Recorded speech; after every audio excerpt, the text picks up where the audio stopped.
Hello मित्रों, और सब क्या हाल? बढ़िया, कुशल मंगल। चलिए आज हम आपको बताते हैं बौद्ध धर्म के बारे में। बौद्ध धर्म कहाँ से स्टार्ट हुआ और कैसे कैसे स्टार्ट हुआ। एक कहानी हम आपको सुनाते हैं फिल्मी अंदाज में। फिल्मी अंदाज लगेगा आपको, देखिएगा। देखिए मित्रों, एक राजा थे जिसका नाम था शुद्धोधन। उसकी पत्नी गर्भवती थी, तो वो पंडित जी को बुला कर आया। पंडित जी बताइए, मतलब हाथ जो दिखता है जिसको क्या बोलते हैं, पुरोहित जो बोलिए आप।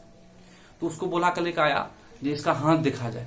तो उसका हाथ देखा, तो उसके हाथ देखने के बाद ज्योतिष शास्त्र जो जानता है वही हाथ देखता है। जो ज्योतिष जो थे वो बताए कि इसका पेट में जो बच्चा पल रहा हो, ये तोरा सेवा आवा नहीं करतो। तो पंडित शुद्धोधन बेचारा राजा थे, तो बोला पागल छी कि सेवा कोनो नहीं करे यार। तो कहा हाँ सही हम जो बोल रहे, ये आपका घर छोड़ देगा, ठीक ना। ये बोला आपको घर छोड़कर ये चल जाएगा। तो शुद्धोधन बोला कि बड़ी टेंशन होने लगा, भाई इसका कुछ ना कुछ उपाय होगा ना जी, अगर घर छोड़ देगा। तो बोला एक ब्याह कर दो, ब्याह कर दीजिए, इसका शादी करा दीजिएगा। अगर कम एज में तो ये आपको नहीं छोड़ेगा।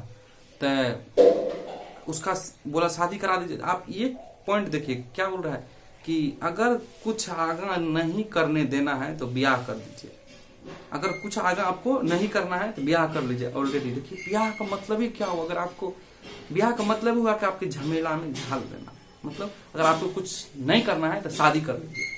तो वही हुआ कि भगवान बुद्ध का जन्म के एक सप्ताह के बाद उसकी मां मर गई, महामाया। और मां मरने के बाद अक्सर गांव में होता है, आप भी देखे ही होंगे, जो पहला पत्नी मर गई तो सालियों से शादी क्या ले करे ना दोस्त, सालियों से शादी कर लेता है। तो उसी के दौरान क्या हुआ कि उसकी पिताजी शुद्धोधन वो अपना साली से शादी कर लिया। साली का क्या नाम था? गौतमी, यहाँ गौतमी प्रजापति। तो यही इसका पालन पोषण किया। भगवान बुद्ध का बचपन का नाम था सिद्धार्थ। सिद्धार्थ का पालन पोषण कौन किया? गौतमी किया।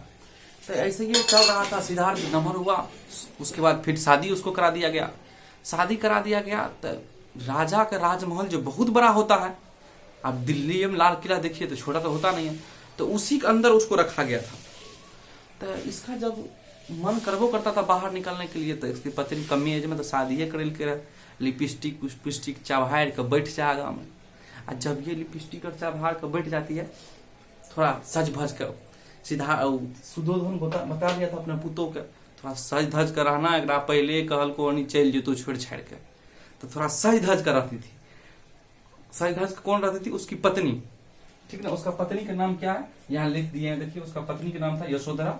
वो सज धज कर बैठी रहती थी जी, कहीं भागने जाए सिद्धार्थ। तो एक दिन क्या हुआ कि वो अपने पिताजी को बोले कि बाबू हमें जेबो घूमे ले कंटा बाहर। आपको लगता होगा कि महल के अंदर कैसे रह जाता था, इतना दिन रहा। तो मित्रों, महल जो है उस टाइम का महल, राजा का महल थोड़े रहता था, सला महला रहता था। 5-10 गांव मिला करके एक महल रहता था। लाले किला का आप दिल्ली में देखे होंगे, अगर गए होंगे तो कितना बड़ा है, 5 गांव उसमें अट जाएगा, उतना बड़ा है। एक दिन अपना पिताजी को बोले बाबू पापा जी हमें बाहर जब घूमे। बेचारा टेंशन में आ गए। कौन टेंशन में आए? शुद्धोधन टेंशन में आ गए जी। पगला बोल रहा है बाहर जाएंगे, कोई ठीक नहीं है। कोई ज्योतिष बताए थे कि ये जब ये बाहर जाएगा, देखेगा समाज उमाज के लोग के, तो ये घर छोड़ देगा। तो क्या किए कि इसका सारथी था, भगवान बुद्ध के सारथी थे कंथक। घोड़ा का नाम था कंथक, का सारथी का नाम था चन्ना। चान या चन्ना भी इसको बोलते हैं, यहाँ दोनों हम लिख दिए। तो सबसे पहले क्या कि जिस रास्ता से अभी ये मोदी जी आए थे, ट्रम्प जो आए थे, तो देखिए कितना सजावट किया था उसका रास्ता, चारों तरफ की फूल खिला दिया था। ऐसे भी गांव में देखते हैं मंत्री और जो आता है जो इलाका में, वो इलाका में पहले से चुना उना पोत देता है पूरा सजावट। तो वैसे कि भगवान बुद्ध जी बाहर निकल रहे थे अपने घर से, तो उस रास्ता में, अभी तो भगवान बुद्ध थे बने नहीं थे, वो तो सिद्धार्थ थे, तो उस रास्ता में डेंटिंग पेंटिंग कर दिया गया। बोला अरे डेंटिंग पेंटिंग कर बेटी, पूरा चुना उना पोत साहेब जा रहा है। आई घोड़ा पर चढ़ा, बेचारा बाहर निकला। तो उस रास्ता में जगह इसका सारथी का नाम था चन्ना। जो घोड़ा चलाता है उसी को सारथी कहते हैं। जैसे अर्जुन के सारथी थे कृष्ण थे, तो उसी तरीका ही चन्ना को बोला अपना सारथी का, चन्ना बताओ वो आदमी कौन है? एक बूढ़ा व्यक्ति थे, वो बूढ़ा व्यक्ति थे। बोला ये बूढ़ा आदमी, ये आदमी है? बोला जी ये आदमी छे। तो हाँ नहीं बनबे एक दिन। तो हाँ हम भी बनेंगे। तो हाँ तो तूने बनबो, मतलब कि आप भी। चन्ना जब बूढ़ा आदमी के देखे सिद्धार्थ, तब चन्ना से पूछे कि बताइए कि ये कौन है। बोला एक बूढ़ा आदमी है। मनुष्य जब अपनी जीवन अवस्था के एक पड़ाव पर पड़ते तो बूढ़ा हो जाते। तो भगवान बुद्ध फिर आगे बढ़ाए, बोले ठीक है चलो। उसके बाद उसके बाद एक बीमार व्यक्ति उसको देखे, जो बीमार था, पूरा लेटा हुआ था। बोला ये कौन है? तो बोला ये बीमार है। तो बोला आदमी बीमारों होता है? उसको इतना पता नहीं था, राजा का बेटा रहे, राजा का बेटा की पता है इसे सब बात। तो बोला ये बीमार व्यक्ति देखा। तीसरा किसको देखा? इस सब को देखा। एक आदमी का मरा हुआ देखा। चन्ना से पूछा, चन्ना बताओ इसको क्या हुआ? ये बोला चल गए ऊपर भगवान ला। भगवान ला? भगवानों को न होता है कि? बोला हाँ, वो तो गले भगवान के पास। और चौथा किसको देखा? सन्यासी को देखा। तो सन्यासी देखा कि ये क्या कर रहा है। सन्यासी को ये पूछा चन्ना से, बताओ चन्ना ये क्या कर रहा है? तो बोला कि ये भगवान से लिंकेज है, मतलब भगवान को ध्यान लगा रहा है। बोला पहले वाला वो चल गए भगवान ला, ये चौथा भगवान से ध्यान लगवे छे सन्यासी। तो हाँ। तो जब भगवान बुद्ध अपने घर पे आए तो बड़ी टेंशन में रहने लगे। इसका मन हुआ कि अब ये मोह माया ऐसे ये है, इसको छोड़ा जाए, ठीक ना। जब ये अपने गांव आए, मतलब अपने महल में आए, तो इसको मोह माया थोड़ा बोला आप इसको छोड़ देते हैं, ये बहुत हो गया। तो क्या कि जब ये टेंशन में थे उस टाइम इसको एक पुत्र का प्राप्ति हुआ। तो जब ये देखे होंगे मूवियों में आप देखे होंगे, जब ये पुत्र का प्राप्ति होता है, खासकर आप महाभारत का सीरियल देखे होंगे तो उसमें दिखाता है कि जैसे ही उसको पुत्र का प्राप्ति होता है तो कहता है कि महाराज महाराज आपको पुत्र का प्राप्ति हुआ। तो ये बेचारा का तो पहले से टेंशन था कि हम घर छोड़ेंगे, आप पुत्र का प्राप्ति हुआ। तो इसलिए जब इसका बेटा का हाथ में रखा था, अपना बेटा का नाम रख दिया राहुल। राहुल का मतलब होता है रास्ते का कांटा। इसका रास्ते का कांटा हो गया राहुल। राहुल का मतलब क्या होता है? रास्ते का कांटा। तो ये अपना बेटा का नाम रख दिया राहुल, मतलब ये आप तो रास्ते का कांटा हो गया। अरे ये कहाँ से पैदा ले लिया भाई, हम तो पहले सोच रहे थे घर छोड़ दे। आप तो टेंशन होने लगा। पहले तो लोग कहते रहे पत्नी के छोड़ के गले, आप कहते कि बेटों को छोड़ के चले गले। फिर भी क्या कि 29 वर्ष की अवस्था में ये अपना गिरी त्याग दिए। 29 वर्ष की अवस्था में गिरी त्याग दिए। और उसके बाद गिरी त्याग अनहिए तो नहीं ना बन जाए वो। आप ही जो जब तब करते हैं तो कोई बताएगा तब ना कि ऐसे न ऐसे की जब करना, ऐसे न ऐसे ध्यान लगाना। तो ये सांख्य दर्शन लिए अलाड़ कलाम से, ये पूछते हैं, याद रखिएगा। सांख्य दर्शन किससे लिए? अलाड़ कलाम से। और योग दर्शन लिए रुद्र कलाम से, रुद्रक राम से। सांख्य दर्शन किससे लिए? अलाड़ कलाम से। और उस पर योग दर्शन के लिए किसके लिए? रुद्रक राम से। रुद्रक राम को ही महात्मा बुद्ध का रुद्रक राम को महात्मा बुद्ध का ही गुरु माना जाता है। याद रखिएगा, रुद्रक राम को बोलते हैं महात्मा बुद्ध का गुरु। सारनाथ ये चले गए, सारनाथ में वृंदावन नहीं, मृदावन में। याद रखिएगा, वृंदावन भी रहता है ऑप्शन में। वृंदावन में नहीं, मृदावन में 5 मित्र के साथ 6 वर्ष कठोर तपस्या किए। मृदावन में 6 वर्ष क्या किए? कठोर तपस्या किए। तब ये एक कन्या वहां से गुजरी और वो बोला भगवान बुद्ध, जैसे पायल का आवाज छनकले भेवा, तब कतेक ध्यान भटक गए। महात्मा बुद्ध के नजर खुल गया, क्या है भाई यहाँ जंगल में।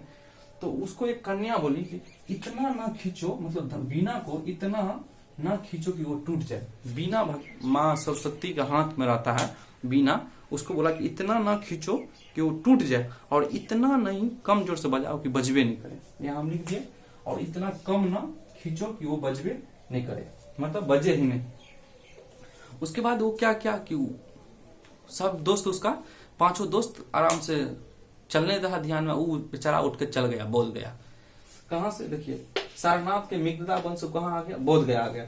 अब बोध गया में वो पीपल वृक्ष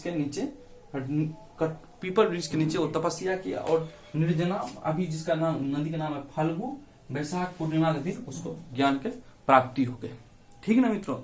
उसके बाद क्या हुआ? ज्ञान के जब ये प्राप्ति हुए तो अपना मित्र के पास गया सारनाथ। वो सब मृदावन में दे रहा है धनाधन। ये बोले कि रे भैया अभी तक लगले छी, अरे हम तो सीजीएल निकाल दिए, थोड़ा सा ग्रुप डी नहीं निकल लो। बड़ी आश्चर्य हो गया, अरे तू अभी तक लगले छी, हमारे तो सीजीएल निकल गए तो ग्रुप डी नहीं निकल लो। तो सबसे पहला जो उपदेश दिया सारनाथ में जाकर अपना 5 मित्र को दिया। जे केना केना निकालबे, साइंस कतऽ पढ़े के छै, कम पढ़े के छै कि ज्यादा पढ़े के छै, ये सब बारे में बताए। तो उसके बाद हम आपको जितना अभी आपको हम बताएं सब हम आपको बोर्ड पर लिख दिए, एक बार हम रिवाइज करा देते हैं। हम बताए आपको इस धर्म का महात्मा बुद्ध ने प्रारंभ किया था, उसके बाद ज्ञान की प्राप्ति हुआ, उसके बाद एक भगवान सिद्धार्थ का नाम से हटकर भगवान बुद्ध नाम रह गया उसका। क्या नाम रह गया उसका? बुद्ध नाम से जानने लगे। उसके बाद बौद्ध धर्म स्टार्ट हो गया। वही उपदेश दिए जो मानते हैं फॉलोअर है, उसी को बौद्ध धर्म कहते हैं।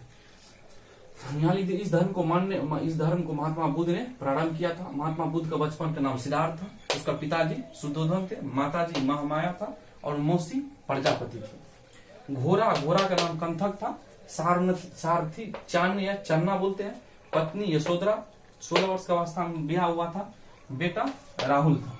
कुल क्या था? शाक्य। अभी आप कुल के बारे में भी क्वेश्चन पूछ देता है, जैसे आप भी कोई का दोनों ऐसे, ये तो क्षत्रिय थे, राजा के बेटा थे तो राजपूत थे, क्षत्रिय थे, मगर क्षत्रिय में भी कुल होता है जिसको बोलते हैं गोत्र। देहात गांव में बोलते कौन गोत्र का छा, ये थे शाक्य कुल के थे, इसलिए इसको कभी कभी शाक्य मुनि भी बोलते हैं। इसका जन्म हुआ था 563 ईसा पूर्व और मृत्यु हुआ 483 ईसा पूर्व। देखिए इसमें से इसको आगे हम आपको बताएंगे, अभी तो उपदेश अभी नहीं दिए, पहला उपदेश तो दिए अपने 5 मित्र को, उसके आगे हम आपको बताएंगे, तब बताएंगे मृत्यु कैसे हुई इसका।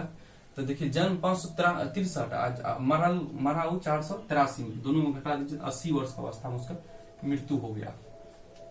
इसे लाइट ऑफ एशिया कहते हैं। विराग ये क्या क्या देख करके अपना घर छोड़ा था? वृद्ध व्यक्ति को, बीमार व्यक्ति के और सबका और सन्यासी के। 29 वर्ष का अवस्था में गिरि त्याग दिए थे, ये भी आपको पता है। ये सांख्य दर्शन लिए अलाकराम से और रुद्रकराम से लिए योग दर्शन लिए। सारनाथ में 5 मित्र के साथ 6 वर्ष का कठोर तपस्या किया। उसके बाद ये हम आपको बता ही दिए। इसका स्क्रीनशॉट लीजिए मित्रों। इसी तरीका का वीडियो देखने के लिए आप क्या करना है वो तो जानते ही हैं। जय हिंद।